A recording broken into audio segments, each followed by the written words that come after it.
Hello everyone, very warm welcome to my channel earnest physician. So आज का जो हमारा टॉपिक है वो है क्रोटॉन टिक। तो नाम से हमें पता चल रहा है आज जिस रेमेडी की हम बात करने वाले हैं वो है जमाल गोटा। यस, इससे हमें एक मूवी की याद आती है। हमने सोचा कि आपसे भी शेयर कर सके, तो ये एक तरीके से हमें याद करने के लिए एक फ़न फैक्ट होगा। तो हमने एक मूवी देखी है, आप सबने भी देखी होगी, अंदाज़ अपना अपना, सलमान खान और आमिर खान की। उसमें क्या होता है कि आमिर खान सलमान खान से बदला लेने के लिए उसके खाने में जमाल गोटा मिला देता है। तो सलमान खान को 10 लग जाते हैं और उसके पेट से गुड़गुड़ की आवाज़ें आती हैं। तो सेम उसी तरीके की कंप्लेंट्स इस पेशेंट में भी हमें देखने को मिलेगी। तो चलिए इस वीडियो को हम स्टार्ट करते हैं। तो सबसे पहले हम देखेंगे कि इस रेमेडी में ये किस तरीके से बनती है, इसका स्फीयर ऑफ एक्शन क्या है, कहाँ कहाँ ये रेमेडी एक्ट करती है, क्या पैथोजेनेसिस है और क्या इसके गाइडिंग सिम्टम्स है। यानी कि क्या मेन ऐसे लक्षण या सिम्टम्स हैं जिसे देख करके हम किसी पेशेंट में ये रेमेडी प्रेस्क्राइब कर सकते हैं। यानी कि जो जो सिम्टम्स हम इसमें पढ़ने वाले हैं, अगर ऐसे सिम्टम्स हमें किसी पेशेंट में देखने को मिलते हैं तो ये रेमेडी हम उसे दे सकते हैं और वो उस पर श्योरली एक्ट करेगी। तो चलिए सबसे पहले स्टार्ट करते हैं, ये प्रिपेयर्ड किससे होती है, यानी कि रेमेडी बनती किससे है। तो ये रेमेडी बनती है फ्रॉम ऑयल ऑफ सीड्स, यानी कि जो सीड्स होते हैं, यानी जो क्रोटॉन टिक के जो बीज होते हैं उसके तेल से ये रेमेडी बनती है। तो इसका कॉमन नेम भी सेम वैसे ही होगा, क्रोटॉन ऑयल सीड्स। अब बात करते हैं इसके स्फीयर ऑफ एक्शन की, यानी कि ये रेमेडी कहाँ कहाँ एक्ट करती है अपने पूरे बॉडी में। तो अपने बॉडी में ये म्यूकस मेम्ब्रेन, जीआई ट्रैक्ट के म्यूकस मेम्ब्रेन पे एक्ट करती है, यानी कि गैस्ट्रोइंटेस्टाइनल सिस्टम या गैस्ट्रोइंटेस्टाइनल ट्रैक्ट या आंतों की म्यूकस मेम्ब्रेन पे ये काम करती है। और साथ ही साथ अपने स्किन पे भी काम करती है ये, या फिर चमड़े पे।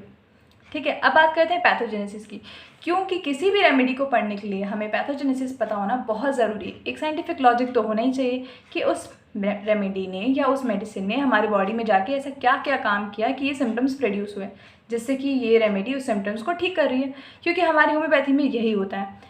फॉर एग्जाम्पल हमें पता ही है कि हैनीमैन जब अपनी कोलिन्स मेटीरिया मेडिका को ट्रांसलेट कर रहे थे तो उन्होंने देखा था कि जो सिनकोना बार्क होती है वो मलेरिया को क्योर करती है। तो जब उन्होंने सिनकोना बार्क खुद में लिया फ्रूट फॉर्म में, तो उन्हें मलेरिया के सिम्टम्स बॉडी में अपीयर होते दिखाई दिए। तो इसलिए उन्हें समझ में आया कि जो रेमेडी या जो चीज़ जिस चीज़ को प्रोड्यूस करती है वही उस चीज़ को क्योर भी करती है। नेचर्स लॉ ऑफ क्योर है। तो उसी के बेसिस पे पूरी होम्योपैथी बनी हुई है, सिमिलिया सिमिलिबिस करेंटा। तो सेम वे हमारी हर रेमेडी में होता है, जो चीज़ जो रेमेडी जिस कंडीशन को प्रोड्यूस करेगी उसी कंडीशन को वो रेमेडी ठीक भी करेगी। तो बात कर लेते हैं पैथोजेनेसिस स्किन में, यानी कि स्किन में ये क्या क्या प्रोड्यूस करता है। तो स्किन में करता है इरिटेशन और इन्फ्लेमेशन। ठीक है, इरिटेट कर देगा और स्किन को सूजा देगा, यानी इन्फ्लेम कर देगा। तो वहाँ पे क्या फॉर्मेशन होता है, वेसाइकल्स का। वेसाइकल्स छोटे छोटे दाने होते हैं, बहुत माइन्यूट होते हैं, इनमें पानी भरा होता है। ठीक है, तो अब बात करते हैं दूसरी तरफ जीआई, यानी हमारे आंतों पे क्या करता है, सेम वहाँ पे इरिटेशन और इन्फ्लेमेशन करता है। तो मेन हमें याद रखना है इरिटेशन और इन्फ्लेमेशन इसका एक्शन है दोनों जगह पे, स्किन और जीआई पे। तो जीआई पे अगर इरिटेशन और इन्फ्लेमेशन करेगा, यानी कि अपनी आंतें अगर सूज जाएंगी तो क्या होगा, ऑब्वियसली बात है, कुछ भी खाना पचेगा नहीं और सीधे सीधे हमें दस्त हो जाएगा और वो जो खाना है वो बाहर निकल जाएगा। तो यहाँ पर कोपियस वाटर स्टूल होता है। ठीक है, बहुत ज़्यादा अमाउंट में पानी की तरीके से स्टूल निकलता है। ठीक है, और साथ ही साथ हमें पेरिटोनाइटिस कंडीशन में भी हम इस रेमेडी को देख सकते हैं, जो पेरिटोनियम होती है अपनी, उसका इन्फ्लेमेशन। अब हम इस रेमेडी की कुछ गाइडिंग सिम्टम्स देख लेते हैं। सबसे पहले हम बात करते हैं जीआईटी की। ठीक है, गैस्ट्रोइंटेस्टाइनल ट्रैक्ट या आंतों पे। तो अभी हम लोगों ने जैसे एक मूवी का एग्जाम्पल ले ही लिया, अंदाज़ अपना अपना, उसमें भी यही होता है। जैसे ही सलमान खान कुछ भी खाता पीता है तो उसको डायरिया हो जाता है। तो सेम इस तरीके के पेशेंट में भी यही कंप्लेन होती है, ज़रा सा वो कुछ खाता पीता है तो उसको डायरिया हो जाता है। ठीक है, तो अब बात करते हैं कि डायरिया किस वजह से होता है, कॉजेशन। फ्रूट्स, ठीक है, और कुछ भी मतलब फल खाने के बाद या गर्म समर सीज़न में, ठीक है, गर्मियों के मौसम में अगर किसी को डायरिया होता है और उसके कंप्लेंट्स जो भी हम आगे पढ़ेंगे उसके तरीके से देखने को मिलते हैं हमें, अगर कंप्लेंट्स का कैरेक्टर सेम है तो हम इस रेमेडी को सोच सकते हैं। अब बात करते हैं बिफोर स्टूल इसके क्या कंप्लेंट्स रहेंगे, एक यानी कि स्टूल से पहले उसके क्या सेंसेशन रहेंगे, पेशेंट के क्या कंप्लेंट रहेंगे। वो बोलेगा उसको एक स्वैशिंग सेंसेशन है। स्वैशिंग सेंसेशन मतलब जैसे पानी, आप एक पाइप के अंदर पानी मूव होता है ना, खाली पाइप के अंदर जैसे पानी मूव होता है तो एक स्प्लैश की आवाज़ आती है, उसी तरीके से एक सेंसेशन हो रहा होता है, स्वैशिंग सेंसेशन, उसके पूरे जीआई ट्रैक्ट में। ठीक है, उसके बाद कॉलिक। कॉलिक मतलब कि बहुत ग्रिपिंग, ऐसा लगता है आंतें मरोड़ रही हैं तो उसके वजह से जो पेन प्रोड्यूस होता है उसको कॉलिक बोलते हैं।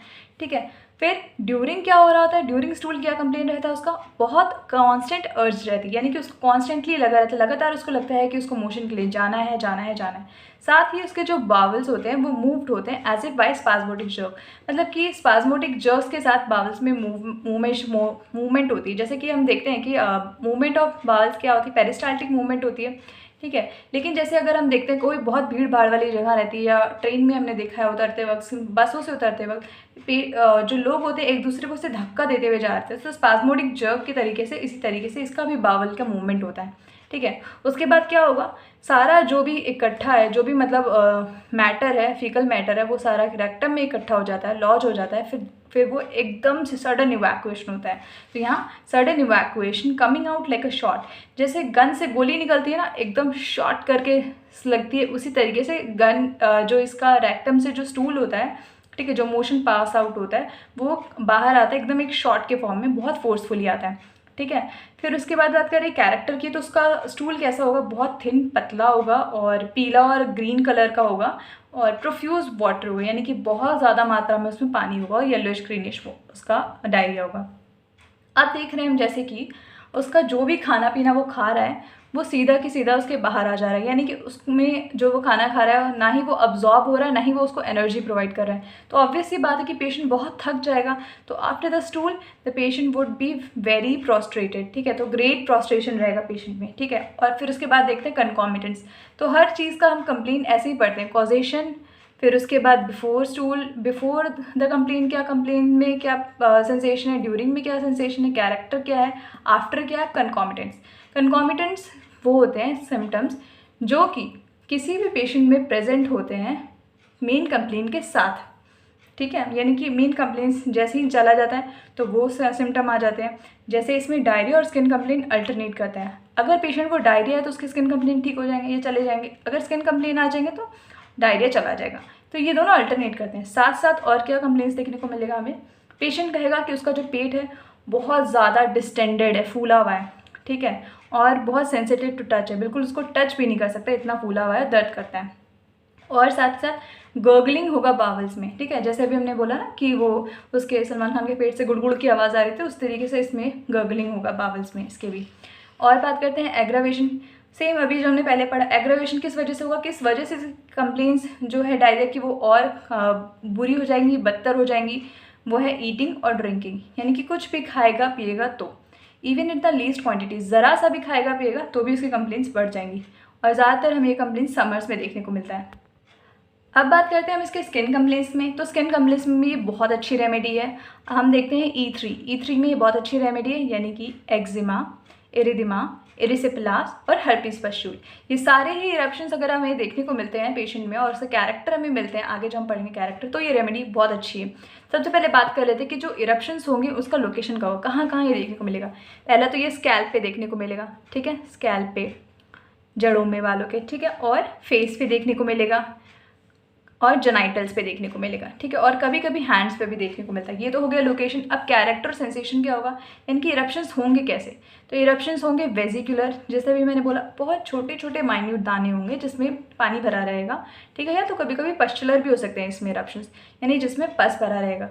पेशेंट को कैसा लगेगा, इंटेंस इचिंग होगी, मतलब उसे ऐसा लगेगा कितनी तेज़ खारिश वाली फीलिंग हो रही कि वो खारिश करे, पर वो पेशेंट नहीं कर सकता खारिश, ठीक है, can not bear to scratch, क्यों, क्योंकि वो उसे हर्ट करता है, क्योंकि अगर वो स्क्रैच करेगा तो उसके बाद उसे इतना तेज़ पेनफुल बर्निंग सेंसेशन होगी, जलन वाली बर्निंग हो रही होगी, ठीक है, जिसके वजह से वो बर्दाश्त नहीं कर पाता। तो इसकी वजह से वो क्या करता है कि वो स्क्रैच करता ही नहीं है, ठीक है, ये क्लार्क का कंप्लेन है, ये क्लार्क में ही सिम्टम लिखा गया है, ठीक है, क्लार्क क्लिनिकल मटीरियल मेडिका है, ठीक है। तो वो क्या करेगा, अगर वो स्क्रैच नहीं कर सकता तो वो जेंटली बस रब करेगा अपने अफेक्टेड पार्ट को, हल्का हल्का हल्का हल्का रब करेगा, तो रबिंग से उसको एम्लेरेशन मिलेगा, ठीक है। तो यहाँ पे here he just rubs gently to get relief, and then उसका पेन कैसा रहेगा, S3, यानी कि सोर, स्टिंगिंग, स्मार्टिंग। जैसे अगर कोई मधुमक्खी काट लेती है तो कैसा एकदम चुभन जलन वाली और ऐसा लगता है कुछ चुभ रहा है, वैसा पेन होता है ना, तो वैसे इसमें सोर, स्टिंगिंग, स्मार्टिंग पेन होगा उस एरिया में जहाँ का इसका स्किन इन्फेक्टेड है, ठीक है, और वो सेंसिटिव टू टच रहेगा एरिया, ये तो हमने पता कर लिया। अब अगर वेजाइकुलर पस्ट्यूल्स जो हैं उसके आसपास का एरिया कैसा रहेगा, जहाँ वेजाइकुलर पस्ट्यूल रहेंगे तो रेडनेस तो रहेगा ही, वेजाइकुलर पस्ट्यूल में लाल रहेगा और गर्म रहेगा और स्टिंगिंग पेन तो रहेगा ही, साथ ही ऊजिंग भी होगा। अगर वो जो फ्लूइड है उसके अंदर जो अमाउंट है, जो लिक्विड है वो बाहर निकल जाएगा तो ऊजिंग होगा, ठीक है। ऊजिंग पस्ट्यूल्स होंगे और कुछ दिन बाद वो सूख जाएंगे और उसके बाद जो कंप्लेन था उसका वो ख़त्म होगा और ग्रे ब्राउन स्कैब यानी कि पपड़ी जम जाएगी और वो फॉल ऑफ हो जाएगी। और कई बार ये कंप्लेन फॉलोड बाय होते हैं रेड रॉ इन्फ्लेम्ड सरफेस, यानी कि हम वहाँ का जो एरिया है वो लाल हो जाता है और एकदम सूज जाता है, ठीक है। मोडालिटीज़ की बात करें तो इसको एम्लियरेशन हमने बता दिया, जेंटल रबिंग से एम्लियरेशन मिलता है, यानी कि बस हल्का हल्का हल्का हल्का वहाँ के एरिया को रब करेगा तो इससे एम्लियरेशन मिल जाएगा। Concomitant same diarrhoea alternates with skin complaints, ठीक है। अब ये सारे सिम्टम्स तो हो गए, अब हम देखते हैं कि इसे हम यूज़ कैसे कर सकते हैं।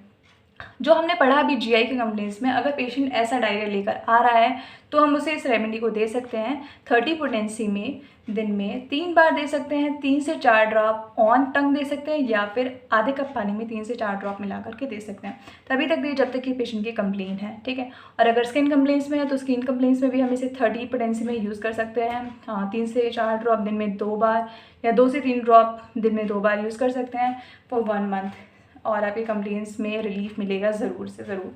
और बेस्ट तो यही है कि कोई भी रेमेडी आप अपने मन से नहीं ले, कोई भी रेमेडी लेने से पहले आसपास जो डॉक्टर इसमें जो इस फील्ड में हैं, जो इन रेमेडीज़ को जानते हैं, जो डॉक्टर्स हैं होम्योपैथी के और सब, उनसे ज़रूर कंसल्ट करें, क्योंकि हर एक पेशेंट की ससेप्टिबिलिटी के अकॉर्डिंग उनकी पोटेंसी लगती है और बेहतर है कि आप पहले किसी डॉक्टर से कंसल्ट कर लें। आई होप आपको ये क्लियर हो गया होगा। फिर भी अगर आपको कोई डाउट है तो आप कमेंट डाउन बिलो कर सकते हैं। Thanks for watching.